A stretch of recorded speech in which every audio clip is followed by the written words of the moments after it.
Thank you very much.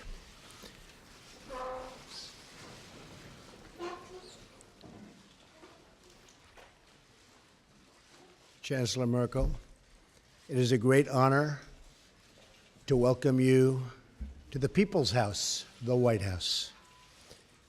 Our two nations share much in common, including our desire for security, prosperity, and peace. We just concluded a productive meeting with the German and American companies to discuss workforce development and vocational training, very important words. Germany has done an incredible job training the employees and future employees and employing its manufacturing and industrial workforce. It's crucial that we provide our American workers with a really great employment outlook. And that includes making sure that we harness the full potential of women in our economy. My administration is in the process of rebuilding the American industrial base. A stronger America is in the interest, believe me, of the world as a whole. I reiterated to Chancellor Merkel my strong support for NATO, as well as the need for our NATO allies to pay their fair share for the cost of defense. Many nations owe vast sums of money from past years, and it is very unfair to the United States. These nations must pay what they owe. During our meeting, I thanked Chancellor Merkel for the German government's commitment to increase defense spending and work toward contributing at least 2% of GDP. I want to thank the Chancellor for her leadership in supporting NATO and its efforts in Afghanistan.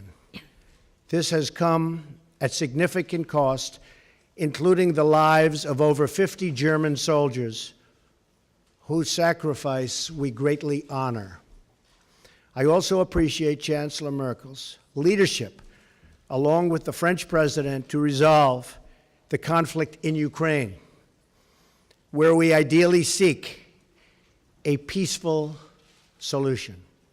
Most importantly, our two countries must continue to work together to protect our people from radical Islamic terrorism and to defeat ISIS. I applaud Chancellor Merkel for Germany's contributions, both civilian and military, as a counter-ISIS coalition member. We also recognize that immigration security is national security. We must protect our citizens from those who seek to spread terrorism, extremism, and violence inside our borders. Immigration is a privilege, not a right. And the safety of our citizens must always come first, without question.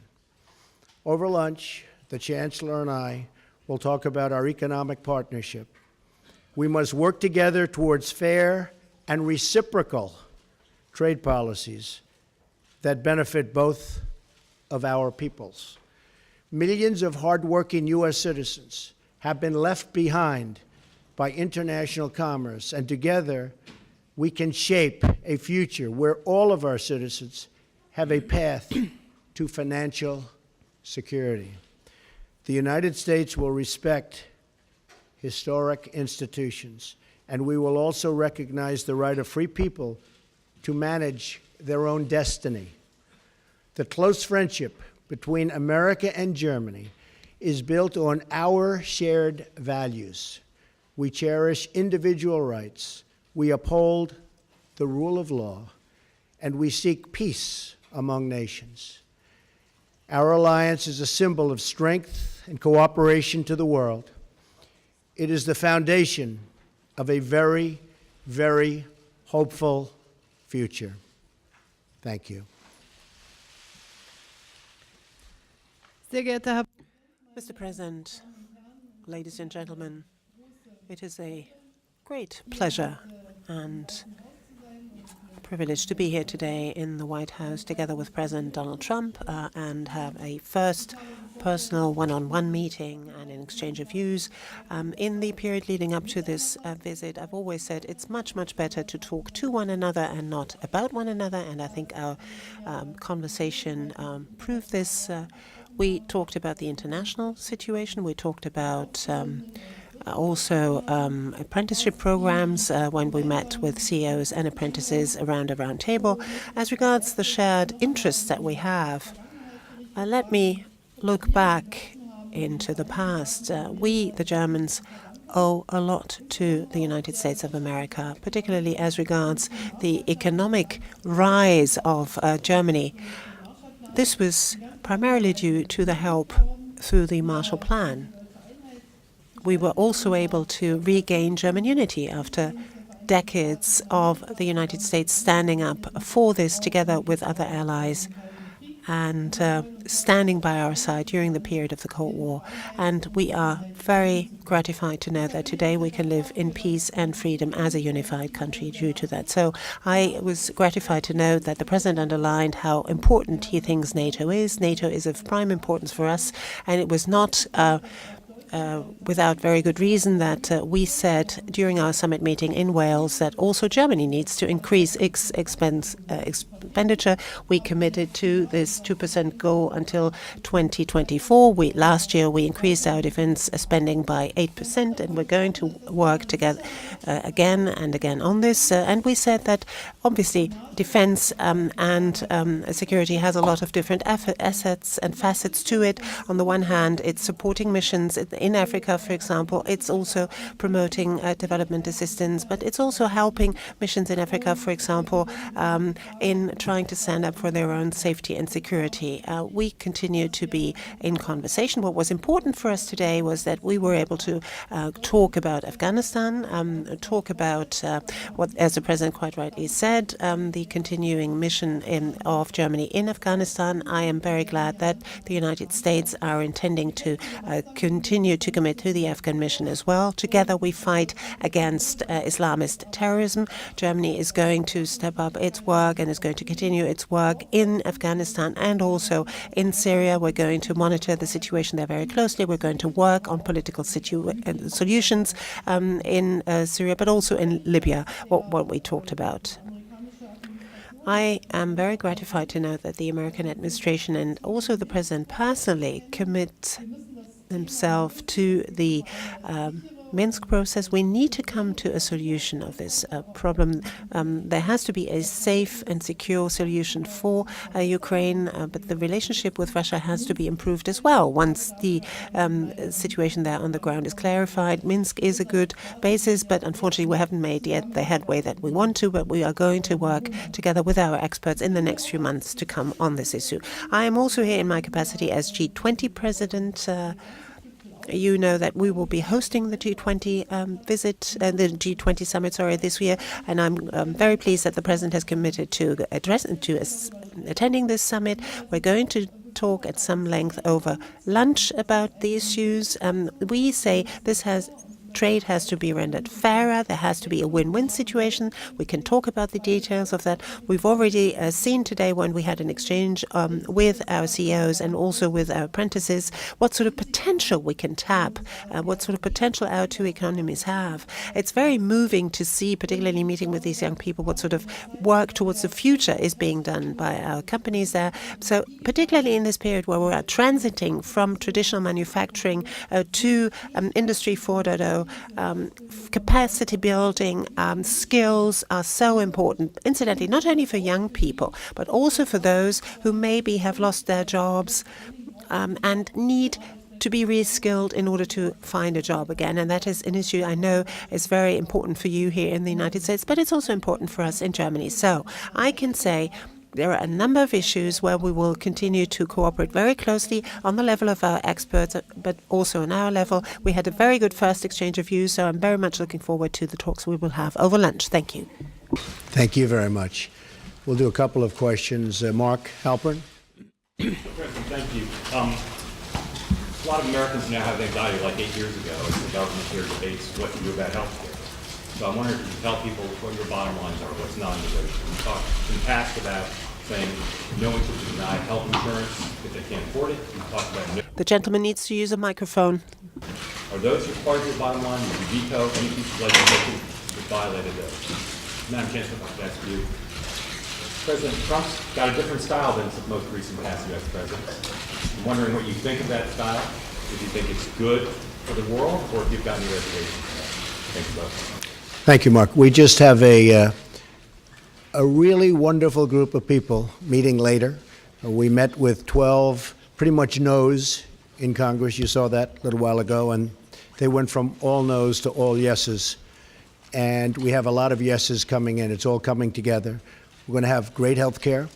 It's going to be passed, I believe, I think substantially and pretty quickly. It's coming together beautifully. You have the conservative groups, you have other groups, everybody wants certain things. In the end, we're going to have a great health care plan. Now, I have to tell you that Obamacare is a disaster. It's failing. I was in Tennessee. We had a tremendous crowd the other night, and they have half of the state is uncovered. The insurance companies have left, and the other half has one insurance company, and that'll probably be bailing out pretty soon also. They have nobody. You have many states where they have one, and you have a lot of places now where they'll have none.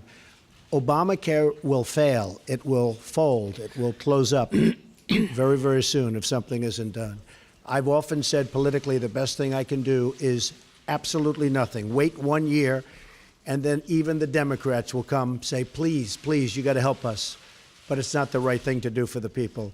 We have a great plan. We have a plan that's getting more and more popular with the Republican base, with the conservative base, and with people generally. The press has covered it very inaccurately. People are truly covered well, and I think it's going to be something that's going to be a model to be looked upon. I'll tell you after we're finished.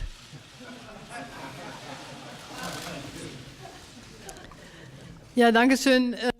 Thank you very much.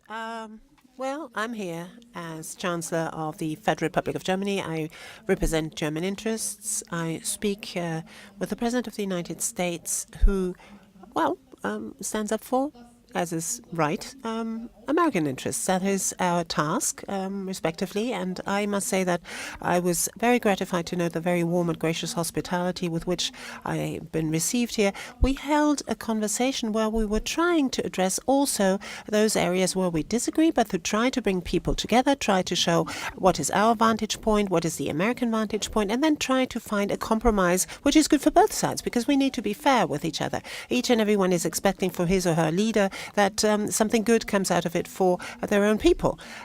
For Germany, I can say, well, people are different. People have different abilities, have different characteristics, traits of character, have different origins, have found their way into politics along different pathways, which, well, that is diversity, which is good. Sometimes it's difficult to find compromises, but that's what we've been elected for. If everything just went like that without problem, well, you didn't need politicians to do these jobs. Frau Dunz. Ms. Dunz, please. Christina Dunz from the German press agency. Madam Chancellor, given the experience of the GDR, you are always saying that you are so confident that walls can fall also. For how dangerous do you think this isolationist policy of the U.S. president is, what with the import tariffs that he plans, and also with the fact that he doesn't think the EU doesn't deal with the EU in a very respectful way? And Mr. President, America first, don't you think that this is going to weaken also the European Union? And why are you so scared of diversity in the news and in the media, that you speak so often of fake news, and that things, after all, in the end cannot be proven? For example, the fact that you have been wiretapped by Mr. Obama. Nice, friendly reporter. Well, first of all, I don't believe in an isolationist policy, but I also believe a policy of trade should be a fair policy. And the United States has been treated very, very unfairly by many countries over the years, and that's going to stop. But I'm not an isolationist. I'm a free trader, but I'm also a fair trader. And our free trade has led to a lot of bad things happening. You look at the deficits that we have, and you look at all of the accumulation of debt. We're a very powerful country. We're a very strong country. We'll soon be at a level that we perhaps have never been before. Our military is going to be strengthened. It's been depleted. But I am a trader. I am a fair trader. I am a trader that wants to see good for everybody worldwide. But I am not an isolationist by any stretch of the imagination. So I don't know what newspaper you're reading, but I guess that would be another example of, as you say, fake news. Okay. Also ich möchte es einfach mal so. Well, allow me, if I may, to put it in the following terms. We haven't yet had time to talk at a great length about economic issues, but I would say that the success of Germany in the economic area, but also on security and peace, that the success of Germans have always been one where the German success is one side of the coin and the other side of the coin has been European unity and European integration. That's something of which I'm deeply convinced, and I'm not only saying this back home, I'm saying this here, I'm saying it in the United States and also here in Washington in my talks with the President. Secondly, I believe that globalization ought to be shaped in an open-minded way, but also in a very fair way. Freedom of movement within the European Union, for example, is a very important element of our economic progress, of peace, has been for many, many decades. The European countries for many, many centuries waged wars against each other. We have to protect our external borders because, and there we have to work on the basis of mutual interest with our neighbors.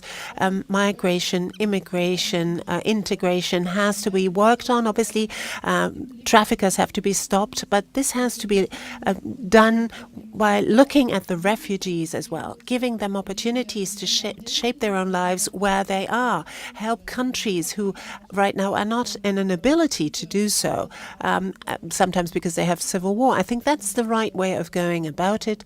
And this is obviously what we have an exchange of views about. But my position is the one that I've just set out for you.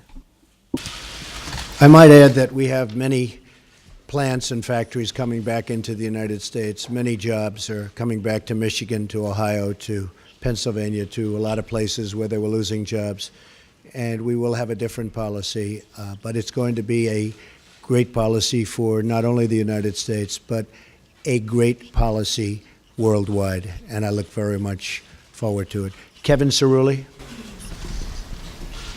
Yes, Mr. President, you have received the commentary. What exactly, sir, do you think would unify this Republican Party? And then in terms of trade, what areas of common ground do you think you will be able to have with German governments? And then Chancellor Merkel, what do you anticipate could be the concession points that you would be willing to give to the administration in terms of how to negotiate trade? Well, Kevin, I think we have a very unified Republican Party. After all, we have the presidency, we have the House, we have the Senate, and we're getting along very well, I will tell you. And if you were at the meeting that I just attended, where we took 12 no's or semi-no's, no yeses, and within a short period of time, everybody was very much on board, and a commitment to vote yes. I think we have a very unified party. I think actually more unified than even the election. You see, when they talk about me, I seem to be very popular, at least this week, within the party, because we have our highest numbers, the highest numbers that I've ever had in the party. So I think there's a great unification. Healthcare is a very, very difficult subject. It's a very complex subject, and it's a subject that, you know, goes both ways. You do something for one side and the other side doesn't like it. But it's really something that's come together very well, and I think it's going to be very, very popular, extremely popular. On trade, with Germany, I think we're going to do fantastically well. Right now, I would say that the negotiators for Germany have done a far better job than the negotiators for the United States. But hopefully we can even it out. We don't want victory, we want fairness. All I want is fairness. Germany's done very well in its trade deals with the United States, and I give them credit for it. But and I can speak to many other countries. I mean, you look at China, you look at virtually any country that we do business with, it's not exactly what you call good for our workers. I mean, you look at the horrible NAFTA transaction. NAFTA has been a disaster for the United States. It's been a disaster for companies, and in particular, it's been a disaster for the workers. A lot of the companies just moved. But the workers are strewn. It's probably the reason I'm standing here. Maybe number one, that, and maybe the military, building up our military, which we will do, and we will be stronger than ever before, and hopefully not have to use it.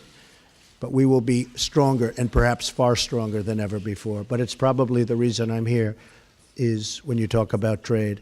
So I think that we are going to be a very different country.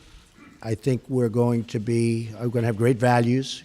But in terms of our military, it's going to be much stronger, and our trade deals are going to be good, solid deals, not deals that lead to closing plants and tremendous unemployment. Okay? Thank you. Yes, ma'am. Wenn wir über When we speak about trade agreements, then the European Union is negotiating those agreements for all of the member states of the European Union. But obviously there's also input by the member states. They bring to the table what's important to them. We have underlined as German industry, German business community, and have made the experience that any kind of agreement that we have concluded, for example, at the very latest with South Korea, brought us more jobs, actually. People were very much concerned about losing jobs, for example, the automotive industry. But in the end, it turned out, particularly as regards South Korea, in the end, it turned out that both sides benefited. And I think it's only fair. That's the purpose of concluding agreements, that both sides win. And that is the sort of spirit, I think, in which we ought to be guided in negotiating any agreement between the United States of America and the EU. I hope that we can resume the agreement that we started. We have just now concluded our agreement with Canada, and I hope that we will come back to the table and talk about the agreement between EU and the US again. Mr. Graf, please. Thank you. Ansgar Graf from Die Welt. Madam Chancellor, a question addressed to you. Today, we're talking about trade. The President in the past always said that he doesn't like multilateral trade agreements but prefers bilateral trade agreements. Do you think, from the EU's point of view, TTIP is a bilateral agreement with Washington on one side, the EU on the other side? Now, is the problem maybe that America, the President of the United States, and the Europeans have a basically different understanding of what the EU is all about? That's my question addressed to you. And Mr. President, my question addressed to you, if I may. Rejected White House claims that the alleged wiretapping on you, on the Trump Tower, on Trump Organization, or on members of your campaign was that British intelligence was either responsible for it or involved in it. After these claims are rejected, what is your take on that? Are there other suspects, or do you think it was a mistake to blame British intelligence for this? And by the way, my second question, are there from time to time tweets that you regret in hindsight? Very seldom. Very seldom, Very and seldom. you would have, so you never would have Very wished seldom. not to have Probably tweeted wouldn't be here something. right now, but so very seldom. We have a tremendous group of people that listen, and I can get around the media when the media doesn't tell the truth, so I like that. As far as wiretapping, I guess, by this past administration, at least we have something in common, perhaps.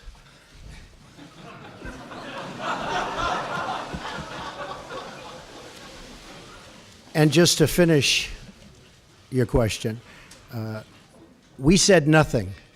All we did was quote a certain very talented legal mind who was the one responsible for saying that on television. I didn't make an opinion on it. That was a statement made by a very talented lawyer on Fox. And so you shouldn't be talking to me, you should be talking to Fox. Okay? Thank you. Ja, ich glaube, dass der Präsident.